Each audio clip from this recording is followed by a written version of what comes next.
So this year's Snowmageddon might be starting tonight, and that's fun.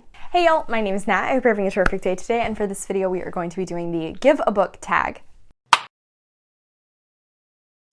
Before we get into anything bookish, however, make sure to hit like and subscribe down below, as well as tell me in the comments what was the last book that you gave to somebody. This tag was originally created and I was tagged by Catherine 𝗖cie, and I'll put a link to her video in the cards over here. Definitely go check it out. However, before we get into all of the actual questions, I'm going to go ahead and tag some people. Kristen's Corner, Steph's Bookish World, as well as 21 Readers, and all of them are linked in the description down below. Definitely go check all of them out. They have wonderful videos. So first question, give a book to make someone smile. All right, so this book is a comedy style that does not necessarily appeal to everyone, but I have to say I can't think of another book where I was smiling for so much of it. Your Book by Seth Rogen. This is a series of essays about Seth Rogen's life and weird experiences he's had. They range from just really strange and out there to pretty personal, and I had a great time the entire way through. Like I said, no other book ever made me smile so much and laugh as loud as I did with this one. I think Seth Rogen's personality really shines through in this story. He's such a down-to-earth kind of dude. I really recommend listening to the audiobook as a way of consuming this. Rogen reads it himself, but then there's additional guest actors who will pop in for other roles. It's so fun trying to find out who's gonna be next, and some of these are pretty big name people. If I owned a physical copy of this, I don't think I would ever be able to tab it, because every single chapter would have a line that just said, this one made me laugh out loud, this one made me laugh out loud, this one made me laugh out loud. So obviously when it came to a book that would make someone smile, I feel like this is just a go-to. Next question. Give a book that you don't talk a lot about. I had a hard time figuring one out for this because I feel as though majority books I talk about on my channel, I tend to rave a lot. But one I don't think has gotten near the amount of attention, probably because I read it prior to joining BookTube, is 𝗖cie by Madeline Miller. I actually read this prior to Song of Achilles, which was her debut novel, but I fell in love with her writing here. It is beautifully evocative. It is almost poetic. I had such a great time with it, and I think this is probably the book that taught me I really enjoy flowery writing. This book is also incredibly atmospheric. It transports you back in time into the wilderness and on the island that 𝗖cie is stuck. I adored the character work in this. It almost reads like a character study. Madeline Miller does a fantastic job of interweaving all of these different stories from the Greek myths and explains how 𝗖cie has become known as this man-hating witch, but in reality, she's not evil. She is incredibly fearless and she has lived a very tragic life. I definitely want to reread it eventually and tab it up because I'm sure I would have many lines that were so beautiful and I want to write all over my journal. I think the people who have read it tend to love it as well, but I do know it's a little out there for some because, like I said, not a lot of plot, very flowery writing. Maybe that's why I don't talk about it a lot either, but it deserves more love on my channel. Next question. Give a book you can't stop talking about. Are you even surprised when I bring these babies out anymore? I don't think anyone is. So, Sands of Aralia duology, I adore them with my entire heart. 𝗖cie bych literally owns my soul. These characters are so fun to follow. They win my heart super quickly. And the writing, again, gorgeous, beautiful, atmospheric, creepy, but at the same time, amazingly immersive. So good. So good. So this is a YA fantasy series set in a world that is based on ancient Arabia, and it has this gorgeous magic system following these two main characters, Zafira and Nasir. Nasir is the prince who is a killer for his father, while on the opposite side, Zafira is a huntress who has been hiding her gender, but is the only person who can traverse the Ars, which is this magical, creepy forest that is encroaching on her village. The two of them end up both having to try and track down this ancient artifact, which could help them to save the rest of their world. Another one that I know, not everybody's cup of tea, but these are my babies. This is my favorite YA fantasy series. I don't know when I'm gonna reread them, but it might be later this year, if I'm being honest. Next question. Give a book that people are going to love or they're going to hate. Every book I've mentioned thus far.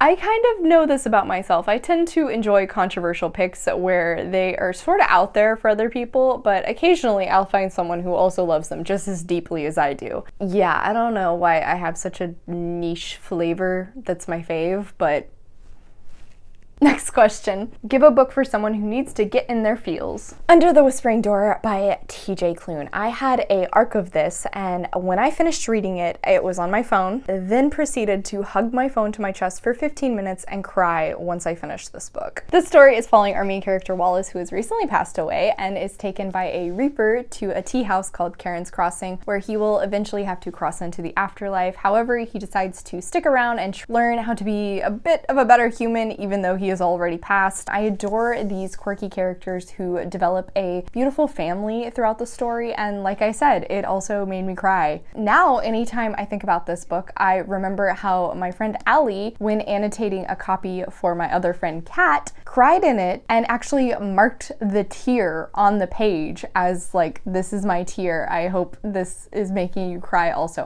I think she also had a cry count. If that doesn't tell you it's gonna put you in your feels, I don't know what will. Next question. Give a book with immaculate vibes. Okay, first off, I am all for vibes. Like, you give me a book with amazing atmosphere, I am so there for it. Obviously, that's one of my favorite things in this book, so I had to go with To Kill a Kingdom by Alexandra Christo. It's creepy, it's unsettling, it keeps you on the edge of your seat like a thriller, but it's a fantasy story, which is a retelling of The Little Mermaid, in which Ariel is actually a siren. Eric is a siren hunter. It's so nostalgic because of that, and it has a fairy tale feel, but like I said, it's creepy, it's weird, it's out there, and that combination of things, perfect for me. My favorite kind of vibes, and if you have other recommendations that match that, please give them to me. I need them. I need all of them. Next question. Give a book for someone who likes to be surprised. Okay, I had to scroll through my recent reads to find the book that made me the most shocked, and I think I'm gonna have to go with the Southern Book Club's Guide for Slaying Vampires by Grady Hendrix. I read this for my Grady Hendrix author taste test back in October. I was so shocked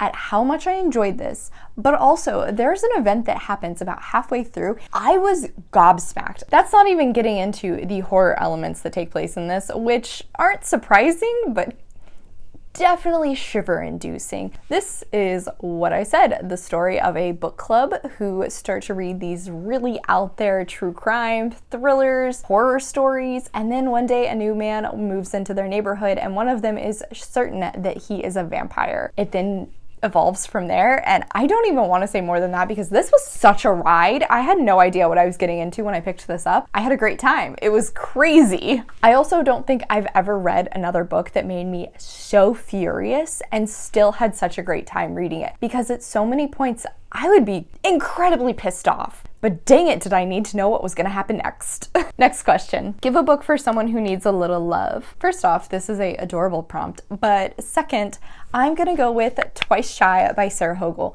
My go-to description for this is toothachingly sweet. This is an adorable romance story between two characters who are both left a house by our female main character's aunt, I believe, and our male main character was the caretaker for the home. So of course the two of them have to work together to try and fix everything up, but they don't particularly like each other. They also are forced to stay on the property. It is such a time. They are the most precious, wholesome, sweetest couple. I adore the reveal at like the 40% mark. I feel like anybody who just wants to believe in love again, yeah, just like read this book. It's so freaking cute, and it's not that long. It's a very fast read. Toothachingly sweet. Like I said, my go-to description for this anytime I'm trying to sell it now. Next question. Give a book that's an old favorite. Well, I had to go for the book that held my spot as favorite book for quite a long time, and that is The Outsiders by 𝗖cieះ𝘁𝗁. I read this back in 7th grade. I wasn't even a big reader then, but it was my favorite book. I adored many of our greaser characters in this, and that sounds really weird if you don't know what this is about. That being said, who hasn't read this at this point? I'm pretty sure everybody needs to read this at some point in school because